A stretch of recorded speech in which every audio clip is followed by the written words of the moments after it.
Last Sunday, we celebrate the anniversary of my grandmother's death. We called. Yes, that is correct. It is a day of celebration and not a day of sorrow.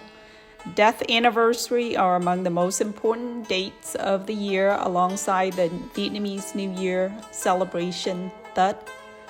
Death anniversary bring family and friends together to feast, to honor, and to give thanks to our ancestors.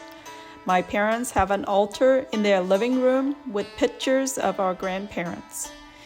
Tea, flowers, fresh fruits, and food are laid around the altar to honor our grandparents and to appreciate them for our lives.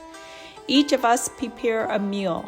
My older sister, Gung, make bánh xèo, crepes. Hoang ordered food from local restaurant and flowers. Vang brought fresh fruits. And I prepared turmeric fish rice paper roll. Each family member lights incense sticks and places them on the altar as a way to pay respect before we sit down to feast.